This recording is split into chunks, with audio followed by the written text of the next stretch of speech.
আসসালামু আলাইকুম। বিশ্ববিদ্যালয়ে ভর্তি পরীক্ষা ও সরকারি চাকরি পরীক্ষার জন্য গুরুত্বপূর্ণ সাম্প্রতিক কিছু সাধারণ জ্ঞান নিয়ে আসলাম। আপনারা সবাই অবগত আছেন যে নতুন রাজনৈতিক দল জাতীয় নাগরিক পার্টি আত্মপ্রকাশ করেছে। সেই লক্ষ্যে সরকারি চাকরির পরীক্ষায় এবং বিশ্ববিদ্যালয়ে ভর্তি পরীক্ষায় এটা নিয়ে প্রশ্ন হবে না সেরকম কোনো সিউরিটি দেওয়া যায় না। প্রশ্ন হওয়ার সম্ভাবনা অনেক বেশি। এই জন্য আপনাদের সামনে আমি কয়েকটা গুরুত্বপূর্ণ প্রশ্ন দেখাবো।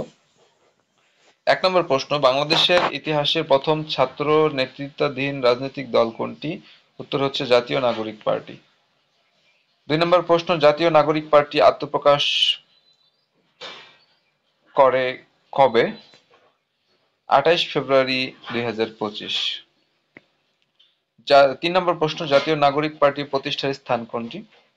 উত্তর হচ্ছে মানিক মিয়া এভিনিউ, শেরেবাংলা নগর, ঢাকা। ৪ নম্বর প্রশ্ন, জাতীয় নাগরিক পার্টির সদর দপ্তর কোথায়? বাংলা মোটর, ঢাকা। তারপরের প্রশ্ন, জাতীয় নাগরিক পার্টির ইংরেজি নাম কি? উত্তর হচ্ছে ন্যাশনাল সিটিজেন পার্টি। তারপরের প্রশ্ন, জাতীয় নাগরিক পার্টির স্লোগান কি? ইনকিলাব জিন্দাবাদ। তারপরের প্রশ্ন, জাতীয় নাগরিক পার্টির প্রধান লক্ষ্য কি? বাংলাদেশের সেকেন্ড রিপাবলিক প্রতিষ্ঠা করা। আসতে পারে পরীক্ষায়, সেকেন্ড রিপাবলিক বলতে কি বুঝো? সেকেন্ড রিপাবলিক বলতে বোঝায় সংবিধান সংশোধন করে নতুন একটা রাষ্ট্র মেরামতের দিকে যাওয়া।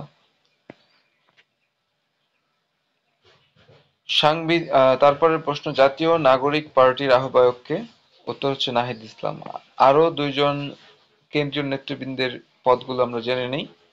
সদস্য সচিব আক্তার হোসেন, প্রধান সমন্বয়ক নাসিরউদ্দিন পাটোয়ারি।